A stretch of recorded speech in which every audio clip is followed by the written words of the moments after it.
Alrighty, we have our next talk now.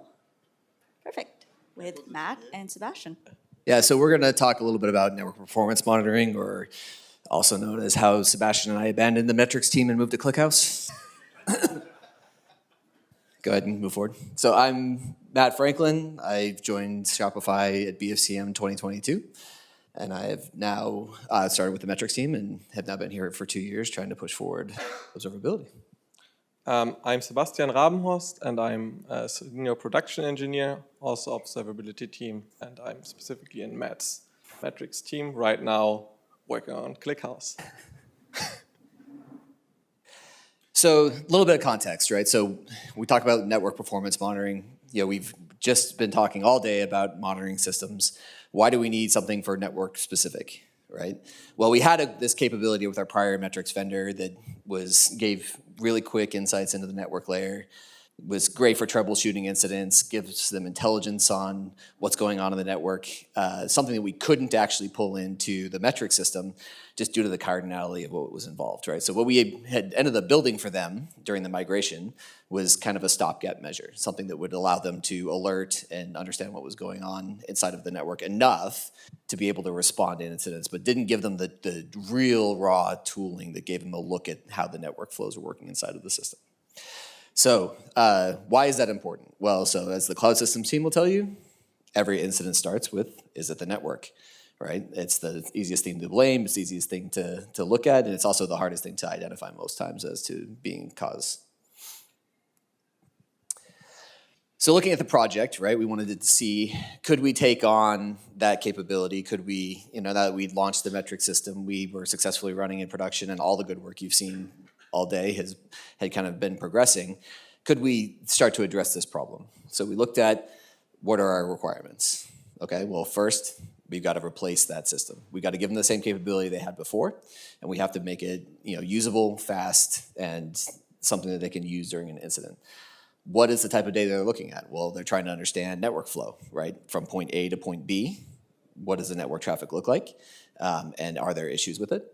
And also DNS, right? So DNS lookups tend to be a big issue. Is there a problem?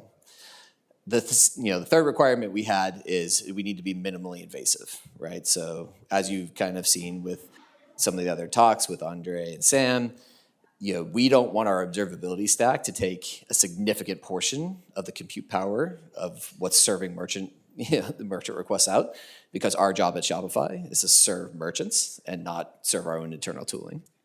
We needed the system to be extensible and flexible, something we could build on top of in the future and not lock ourselves into a specific path. And then all of this has to be done in the context of we talked a little bit about capturing gigabytes a second of data, observability data. Well, the entire network traffic across Shopify is measured in tens of terabytes per minute, right? So we're talking about a massive amount of data we are pushing across the network, and we need to be able to gain insights on that efficiently. Yeah, it's around 30 million network flows per second. That's a crazy number. Okay, I will give you now an overview over the pipeline. Yes, over the pipeline. I can share this prompt if you're interested later. I will give you an overview over the pipeline, the pipeline architecture we built from eBPF into ClickHouse to capture the network flows and the DNS queries and some other metrics. Right, so this pipeline should be running or is running in most of our infrastructure, so everything that's Shopify Cloud and Kubernetes clusters. And as Matt already said, this thing should not use a lot of resources because it will run on every node. And if some of you have looked at SFR, you have 1 milli-CPU you can request, and otherwise other workloads will be kicked from the nodes, and we don't want to do this. Also, we don't want to be a noisy neighbor, obviously. Maybe for some short recap on eBPF. What is eBPF? Because you will see this on the next slide. eBPF allows you to run sandbox programs on the OS kernel, specifically on our Kubernetes nodes. And you can extend the capabilities of the kernel without having to change the source code or load new kernel modules. eBPF programs are event-driven, and they are run when certain hooks are triggers, for example, a network event or a DNS query. And this is exactly what we want to do, right? So for observability and tracing, this is really nice. The information from eBPF is shared via map, or at least in our case, it's shared via map, which is accessible from within the kernel, but also from the user space. And then you can directly access this map, or what we are doing. I mean, I'm not an eBPF expert. I didn't write. There was no line eBPF code I wrote. We use something that builds on top of Stelium. So you use some kind of eBPF manager to create the programs and read the results. Yeah, that's what we did for the project. So this is a Kubernetes node, and in each Kubernetes node, we have running now I called it the system probe exporter as a daemon set. And it has the system probe pod, which uses the eBPF manager, which is built on top of Celium's eBPF library, to watch connections. So every incoming and outgoing network connection is tracked, and there's an event created. We will look into the details on the next slide. Then it also watches DNS queries. So every DNS query is becoming an event, and where we have the container ID, we have the client IP, and we have the resolver IP and the resolver port. And then we have some more network-related events. In our case, this is mostly the TCP queue length. So how full the TCP queue is in percentage. Yeah. Then the exporter, it scrapes batches of events from the system probe. So it always scrapes the diff compared to the previous scrape, and tags them with the container ID, because I left this detail out for the system probe.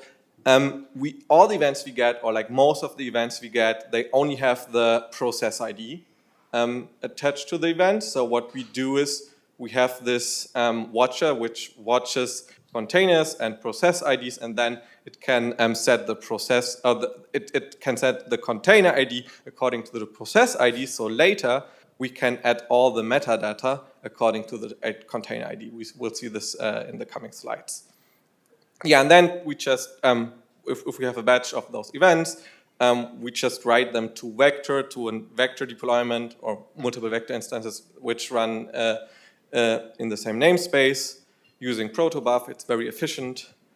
And we put envoy in front of vector to, obviously, we put envoy in front of everything in this project to make writing evenly distributed. It works really great.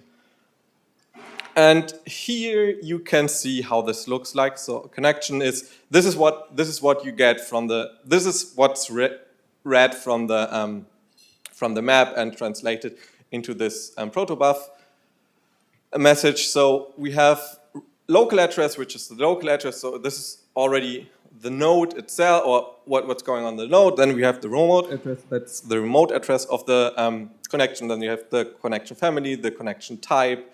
And then we have the statistics like last byte sent, last bytes received. And the address itself, it's the port, the IP, and not the container ID. The container ID is set for some connections. It's a bit complicated. Not like most of them don't have it, because there's a process watcher also, and it doesn't capture all the container IDs. I don't want to go into detail, but it was a big challenge to write something to watch the PIDs, match them to container IDs, and then we have to set them here before shipping this off the node. Yeah, and the host name, this field is mostly empty. It's just here. We sadly don't have it. This is why we have the metadata pipeline. So yeah. Here's an overview of the whole pipeline. Again, on the left, you see a client Kubernetes cluster with the nodes and the system probe exporter running on it, sending connections, DNS queries, and TCP queue metric events to the vector instances, batching them up. So we don't send too small batches downstream. And then they go into a ClickHouse Kubernetes cluster where we have another set of vector instances running, which create even bigger batches and insert the raw data into ClickHouse tables. So this is not just one ClickHouse instance running here, it's like multiple. I think we have 60 running, so it's like 30 shots, replication factor 2. Right, yeah. And this is all using protobuf between the exporters, vector and vector, and again, everywhere, like in front of every component, there's an envoy, even in front of ClickHouse. And it works really nice. I mean, it made, like without it, we had a hard time. Now it works really nice. Yeah.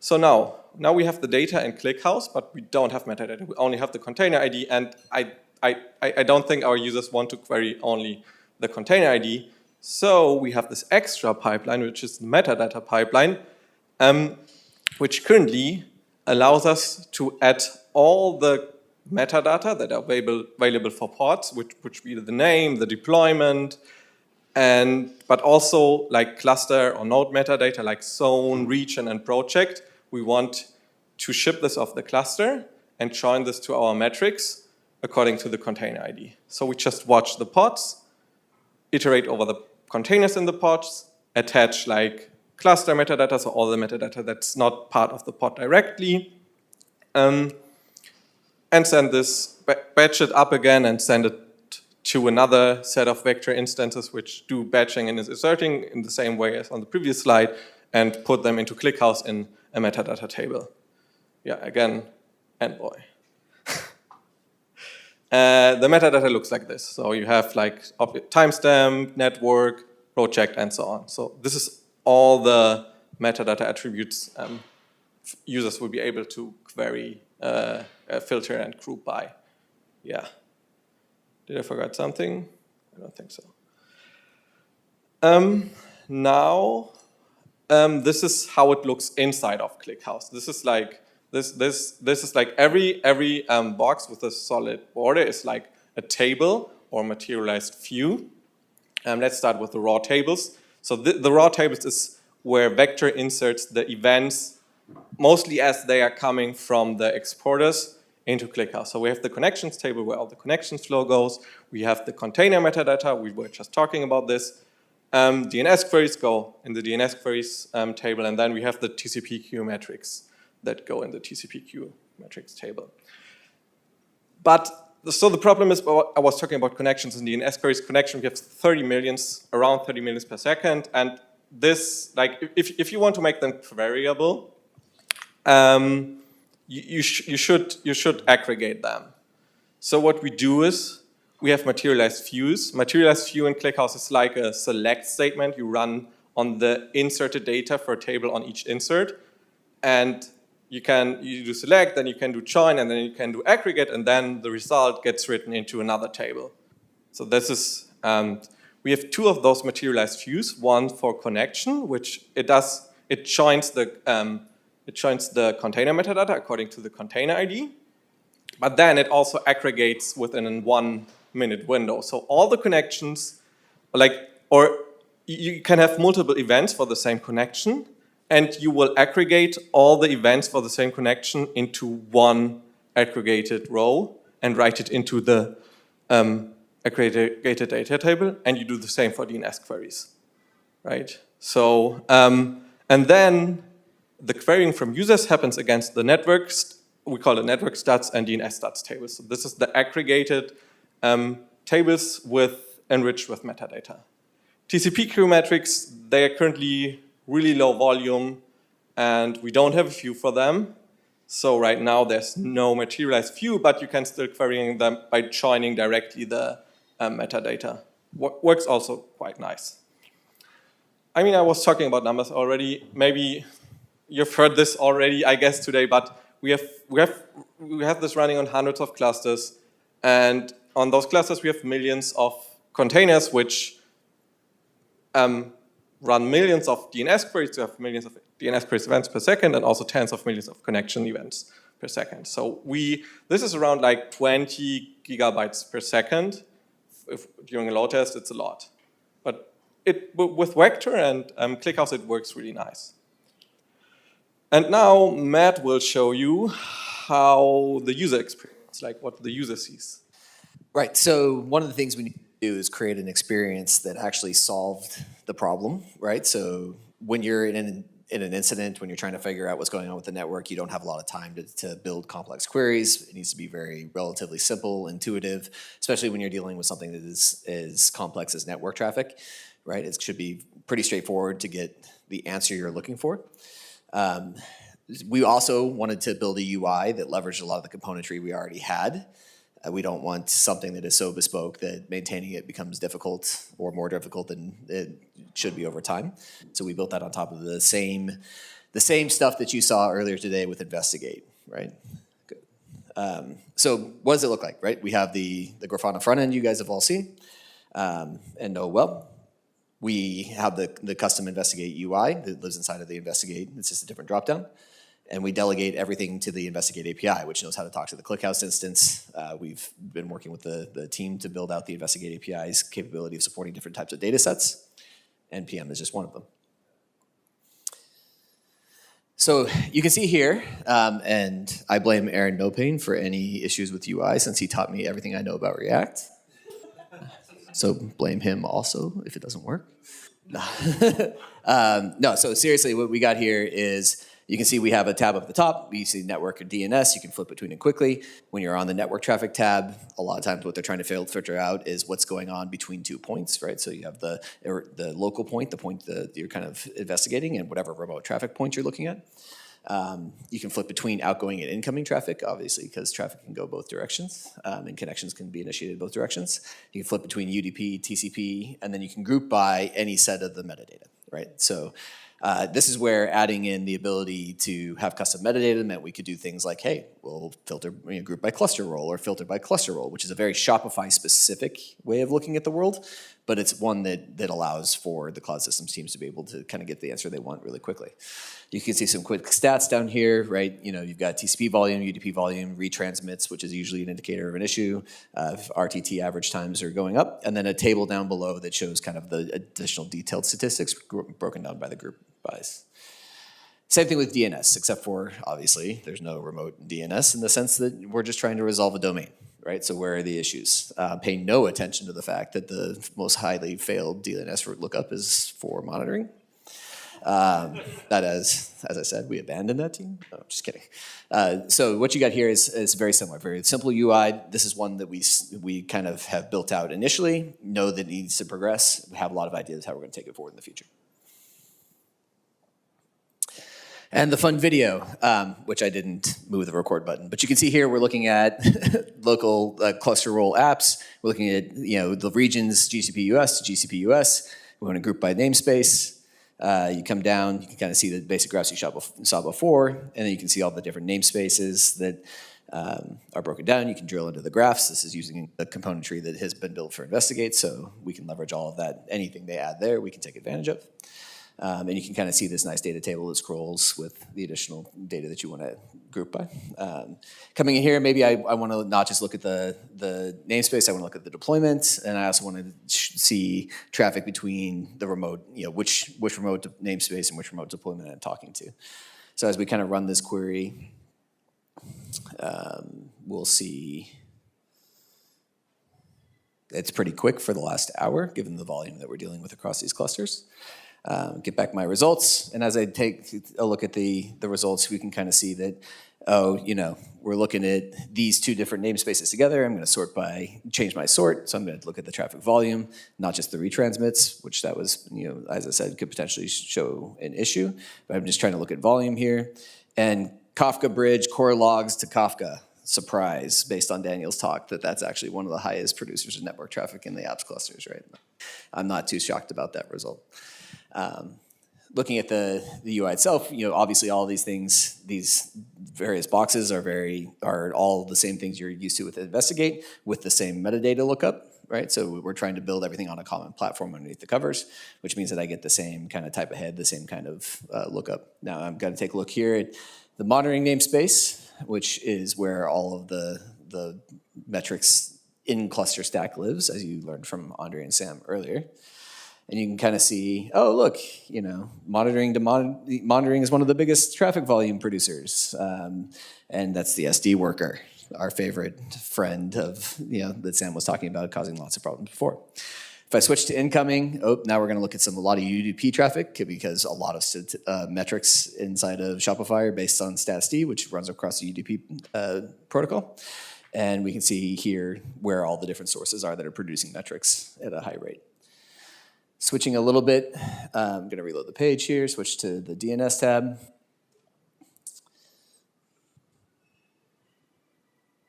Luckily, Investigate loads a lot quicker in production than it does on your local laptop, but this would be a little bit worse experience.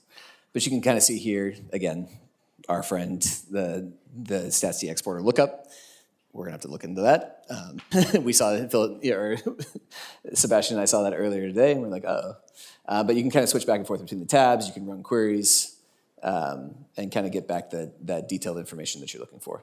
The ability to kind of group by how you need or filter by how you need is kind of a key component of the solution and allows anybody trying to figure out like what's going on between point A and point B, give them that visibility, figure out if there's an issue going on in the network, or if it's something that the cloud system team can just go back to the devs and say, no, this is your problem, not ours, which is the ultimate goal of the tool.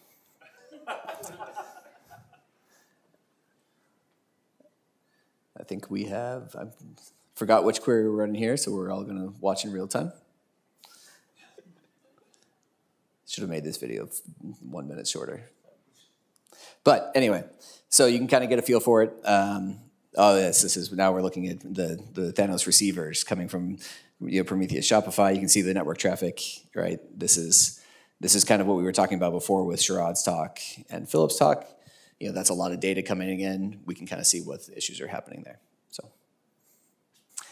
limitations. So we know we're not perfect. It's still, it's two of us to replace a tool that was built by an enterprise company. I think we've done pretty good so far, but we obviously have ways we want to evolve this tool over time and make it better. One of the biggest limitations that we know about is that we're joining on container ID, which if you know anything about Kubernetes, not all network is between containers. So we are looking at enhancing that ability over time to join maybe on node IP, cluster IP, things like that. So as I said, join that. We also want to make the existing functionality meet the use cases. So we have the kind of basic set of use cases that we've hit with this UI. We want to evolve that over time so that they're able to continue to use the system to troubleshoot network issues in real time and resolve incidents more quickly. But also, we have this great data. We have this awesome tool. We want to expand on that over, that ability and start maybe looking at things we can do proactively, right? So now that we understand the data and we have all of this data, that we're capturing, what can we do to start to look at, inefficiencies in the system or find when people can't resolve DNS, like from the StatsD exporter, right? And be able to fix that looking forward instead of trying to just be reactive in incidents. Questions?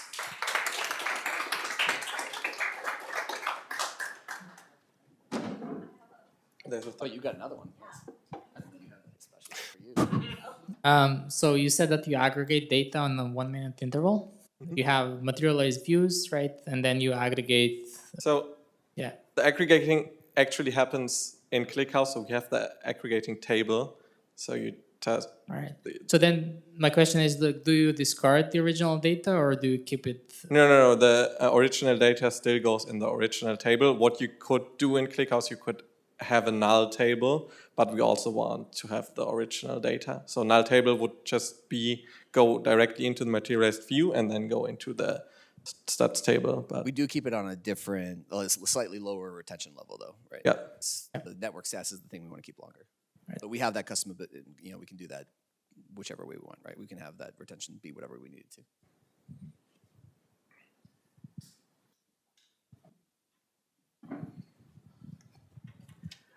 How much data we are collecting today in megabytes, gigabytes? That's a good question. I don't know. I mean, during the last load test, it got up nearly 30 gigabytes a second. I think we're over 20 now, right? I have to look up the table size. I don't have it in the head. That was your question. Yeah, I mean, you have to do the math. We don't know the actual size. Do you have like a nightmare query? If someone comes to you and they're like, "Oh, I only have this identifier," is there one that is like strikes fear in your heart? Not particularly. I mean, basically all of the columns are in the order by based on the granularity of the data. So like most things are pretty efficient to look up. It's obviously something where there's a lot of rows that are going to be associated with whatever filtered set you're going to get back is going to be problematic to crunch. When we were building it, we killed the cluster a couple times, as you do when you're building on like new systems on ClickHouse. But I think we've gotten it to the point now where it's pretty under control. We don't allow direct access to the table, right? Because you will find a stupid query and you will kill it, but through the UI it's hard. Yeah. But try. And if it's not, we're going to blame the API, not us.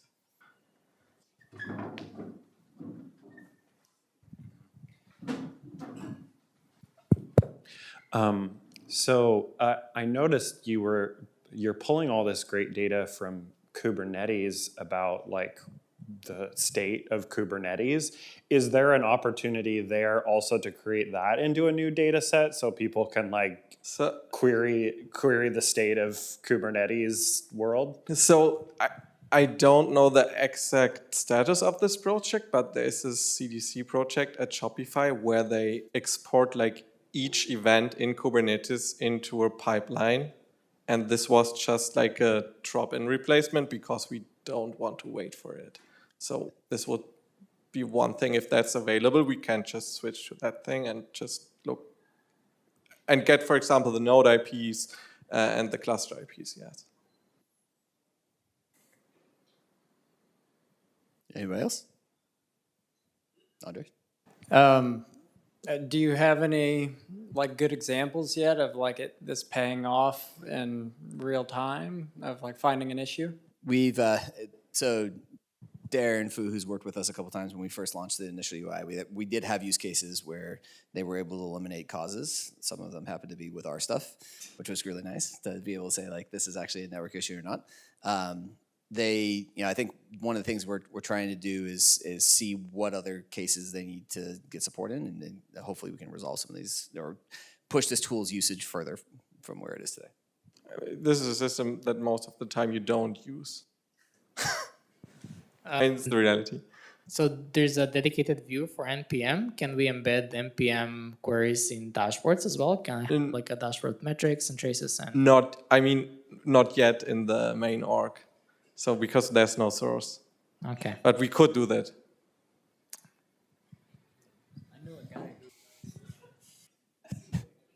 I'm looking over there. I mean, we can probably. I mean, it's using the trace analytics data source, but it's just this. The way the code works inside of Investigate now is there's just different instances of trace analytics data source that are set up for different things. So we'd have to make that expose that particular data source. It should be possible though.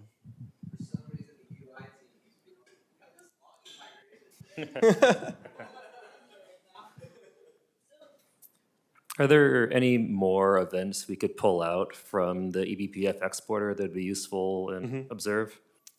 So, I mean, the TCP metrics, there's the TCP metrics, the TQ length metrics, there's like kill.